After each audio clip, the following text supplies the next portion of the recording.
الحمدللہ وحدہ والصلاة علی من لا نبی بعدہ۔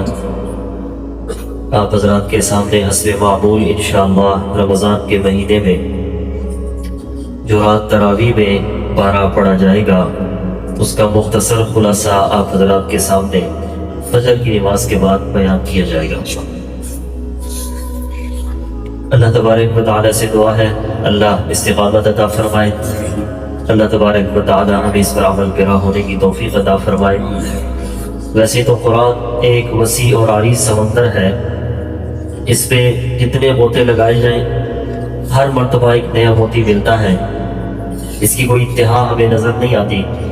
بہرحال اس خلاصے کا مقصد بھی یہی ہے کیونکہ قرآن اللہ نے ہمارے لیے بطور روحانی غذا کے اتارا، یہ ہمارے لیے روحانی غذا ہے، اس میں ہمارے لیے شفا ہے، اس میں اللہ کے قرب کا ذریعہ ہے تاکہ ہمیں اللہ کا قرب بھی ملے، اور رمضان کے مہینے میں جو قرآن کو ایک خاص نسبت اور تعلق حاصل ہے اللہ تبارک و تعالی ہمیں وہ نسبت بھی اس قرآن کے صدقے عطا فرمائے۔ اس کا آغاز سورہ فاتحہ، کیونکہ فاتحہ کا مطلب کھولنے والی، تو قرآن کا آغاز سورہ فاتحہ سے ہو رہا ہے۔ جب بھی ہم قرآن کھولتے ہیں ہمارے سامنے سب سے پہلے یہی سورت کھلتی ہے، اس لیے اس کا نام سورہ فاتحہ۔ ایک اس کا نام ام القرآن بھی ہے، یعنی پورے قرآن کا خلاصہ۔ اب اگر ہم پورے قرآن کو سامنے رکھیں تو ہمیں پتہ چلتا ہے کہ اللہ تبارک و تعالی نے پورے قرآن کے اندر 6 مضامین کو بیان فرمایا۔ ایک توحید، نمبر 2 رسالت، نمبر 3 قیامت، نمبر 4 احکام، نمبر 5 ان لوگوں کا ذکر جو ماننے والے تھے، نمبر 6 ان لوگوں کا تذکرہ جو نہ ماننے والے تھے۔ تو سورہ فاتحہ کے اندر اللہ تبارک و تعالی نے مختصر ان 6 چیزوں کا تذکرہ فرما دیا، اس لیے اس کا نام سورہ ام القرآن بھی ہے، اسے خلاصۃ القرآن۔ وہ کیسے؟ الحمدللہ رب العالمین الرحمن الرحیم، اس میں اللہ نے اپنی توحید کو بیان فرمایا۔ مالک یوم الدین، اللہ نے قیامت کو بیان فرمایا۔ ایاک نعبد و ایاک نستعین، اس میں اللہ تبارک و تعالی نے احکامات بیان فرمائے، اشارہ ہے احکامات کی طرف، اشارہ ہے کہ یا اللہ ہم تیری عبادت کرتے ہیں، تجھی سے مان طلب کرتے ہیں، یہ ہمارا معاملہ ہے۔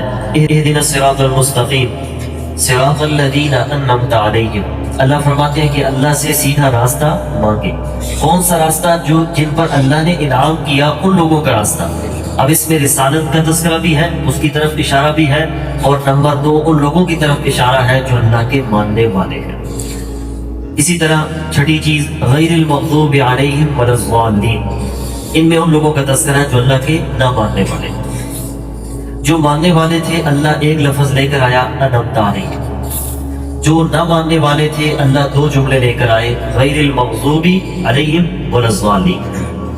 مغضوب سے مراد وہ لوگ، وہ کافر کہ جو ضد کی وجہ سے انکار کرتے، اور ولا الضالین سے مراد وہ لوگ ہیں جو کم علمی اور جہالت کی وجہ سے انکار کرتے ہیں۔ بارک اختصار کے ساتھ اللہ تبارک و تعالی نے ان 6 چیزوں کی طرف اشارہ اس صورت کے اندر فرما دیا۔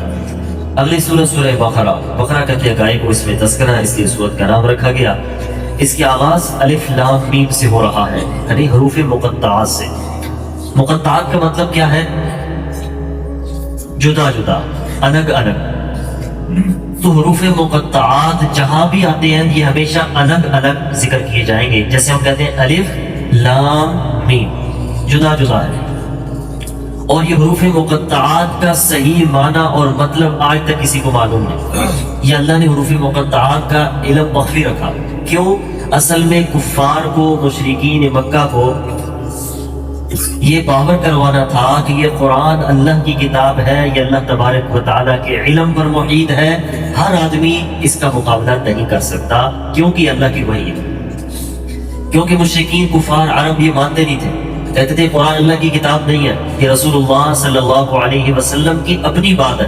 تو اللہ تبارک و تعالیٰ نے یوں کہہ دے کہ چیلنج کیا کہ یہ لفظ آپ کے سامنے موجود ہیں، آپ ان کا صحیح معنی تک پہنچ جائیں، یہی آپ کا مقابلہ شمار کیا جائے گا۔ لیکن آج تک حروف مقطعات کے صحیح معنی اور مطلب کو کوئی نہیں پہنچ سکا۔ تو یہ اللہ تبارک و تعالیٰ نے بتا دیا کہ وہی صحیح علم قرآن کا تبھی آئے گا کہ جو انسان اللہ سے سمجھے گا، مانے گا، تسلیم کرے گا، اور یہ اللہ تبارک و تعالیٰ کے علم سے ہی آئے گا۔ یہ اللہ کے علم سے آئے گا، اللہ کے بتانے سے آئے گا۔ اللہ تبارک و تعالیٰ نے شروع میں مومنین کی صفات بیان فرمائی۔ اللہ تبارک و تعالیٰ ارشاد فرماتے ہیں مومن دیکھے ایمان لاتے ہیں، اور یہ ایک مومن کی پہچان ہے۔ بہت ساری چیزیں ہیں جن کو ہم نے دیکھا نہیں لیکن ہم مانتے ہیں۔ جنت دوزخ کو ہم نے دیکھا نہیں، اللہ کو ہم نے دیکھا نہیں۔ اسی طرح رسول اللہ صلی اللہ علیہ وسلم کو ہم نے اپنی آنکھوں سے نہیں دیکھا لیکن اللہ تبارک و تعالیٰ نے تعارف کروایا، ہم تسلیم کرتے ہیں۔ اسی طرح ماننے والوں کی صفات یہ ہے کہ وہ نماز قائم کرتے ہیں۔ اس سے آپ اندازہ لگائیں کہ ایمان کے ساتھ اس نماز کا کتنا گہرا تعلق ہے۔ حالانکہ اللہ تبارک و تعالیٰ مومنین کی پہچان، ان کی صفات بیان فرما رہے ہیں، تو سب سے پہلے ہمیں تذکرہ کیا ملتا ہے؟ نماز کا۔ اس سے معلوم ہوا کہ ایک مومن کے لیے نماز لازم جز ہے، کہ اس کی سب سے بڑی کیا ہے؟ پہچان۔ اسی طرح اللہ فرماتے ہیں کہ وہ آخرت پہ بھی ایمان رکھتا ہے، اور اللہ نے جتنی آسمانی کتابیں نازل فرمائی سب پر ایمان رکھتا ہے۔ لیکن دوسری طرف وہ لوگ جو کیا ہے؟ کافر ہیں، ان کا کام ایک ہی ہے کہ اللہ تبارک و تعالیٰ کا بھی انکار، رسول اللہ صلی اللہ علیہ وسلم کا بھی انکار۔ ان کا ایک ہی مشن ہے کہ ہم نے قرآن کے اندر جو احکامات ہیں ان کو متشابہ کرنا ہے، ان کے اندر شکوک و شبہات ڈالنے ہیں تاکہ لوگ اس کو سمجھ بھی نہ سکے اور اس تک پہنچ نہ سکے۔ یہی وجہ تھی کہ رسول اللہ صلی اللہ علیہ وسلم جب صرف تلاوت قرآن کیا کرتے تھے تو کافر کہا کرتے تھے کہ آپ شور کیا کرو۔ اپنے لوگوں کو کیا ترغیب دیتے تھے کہ تم شور کیا کرو، ایسا نہ ہو کہ قرآن کی تلاوت کی آواز سن کر ہمارے لوگ مسلمان ہوں۔ اسے آپ اندازہ لگا لیں کہ قرآن کی کیا تاثیر ہے، صرف تلاوت قرآن اس کی اپنی تاثیر ہے۔ تو اس لیے ان کا مشن یہی تھا، کفار کافر قرآن کے اندر شکوک و شبہات ڈالنے، قرآن کا انکار کرنا اور استہزاء اور مذاق کرنا۔ آگے اللہ تبارک و تعالیٰ نے فرشتوں کے ساتھ جو مکالمہ ہوا اس کا تذکرہ کیا۔ اللہ تبارک و تعالیٰ نے ابن آدم کو اپنی خلافت سے نوازا، اور اس کے بعد اللہ تبارک و تعالیٰ نے جو انسانیت کو مقام عطا فرمایا اس کا تذکرہ کیا۔ اور یہ حقیقت ہے کہ ایک مومن صحیح معنوں میں جو مومن ہے، جو صحیح معنوں میں مومن ہے، اس کا مقام اور مرتبہ فرشتوں سے بھی زیادہ ہے۔ اس کا مقام اور مرتبہ فرشتوں سے زیادہ۔ اللہ تبارک و تعالیٰ نے انسان کو تمام مخلوقات کا سردار بنایا۔ اسے آپ اندازہ لگا رہے کیا شان ہے ہماری، لیکن اس کے ساتھ شرط یہ ہے کہ ایمان۔ اگر ایمان نہیں تو اللہ تبارک و تعالیٰ ارشاد فرماتے ہیں وہ انسان کیسا ہے کہ جس کے اندر ایمان ہی نہ ہو۔ تو بہرحال اللہ تبارک و تعالیٰ نے شیطان مردود کا تذکرہ کیا کہ اس نے سجدے سے انکار کیا، اللہ کے سامنے جھکنے سے انکار کیا۔ اللہ تبارک و تعالیٰ نے ہمیشہ کے لیے اسے مردود کر دیا، اور آج کے بعد اس کے بعد جو جتنے بھی انکار کرنے والے تھے وہ اسی صف میں شامل ہوئے، اور جنہوں نے رسول اللہ صلی اللہ علیہ وسلم کی اتباع کی، غلامی کی، اللہ تبارک و تعالیٰ نے ان کو معیار حق قرار دیا۔ فَإِنْ آمَنُوا بِمِثْلِ مَا آمَنْتُمْ بِهِ فَقَدْ اهْتَدَوْا۔ اللہ فرماتے ہیں جیسے صحابہ ایمان لائے ویسے ایمان لاؤ گے تو تمہارا ایمان قابل قبول ہوگا۔ آگے اللہ تبارک و تعالیٰ ارشاد فرماتے ہیں ابراہیم علیہ السلام کا تذکرہ کیا۔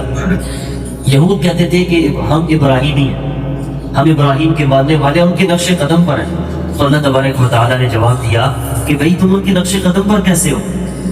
ابراہیم علیہ السلام کا نقش قدم تو رسول اللہ صلی اللہ علیہ وسلم نے اپنایا۔ قل بل ملت ابراہیم حنیفا۔ اللہ فرماتے ہیں آپ کہیں میں ہوں ابراہیم علیہ السلام کی ملت پر۔ اور ابراہیم علیہ السلام نے کب کہا تھا کہ بھئی اللہ کے ساتھ اور بھی کوئی معبود ہو سکتا ہے؟ انہیں تو وحدانیت کو بیان کیا، تو آج کیسے آپ کہہ سکتے ہیں؟ اور پھر ابراہیم علیہ السلام نے رسول اللہ صلی اللہ علیہ وسلم کی بشارت دی تھی، اور انہوں نے بتایا تھا کہ آخری نبی آئیں گے۔ رسول اللہ صلی اللہ علیہ وسلم کے دین کو چھوڑ کے، ان کو چھوڑ کے کیسے کہا جا سکتا ہے کہ ہم کیا ہیں؟ ابراہیمی ہیں۔ اس سے معلوم ہوا کہ جو مسلمان ہے وہ کون ہے؟ ابراہیم علیہ السلام کی ملت پر ہے۔ اللہ تبارک و تعالیٰ ہمیں عمل کرنے کی توفیق عطا فرمائے۔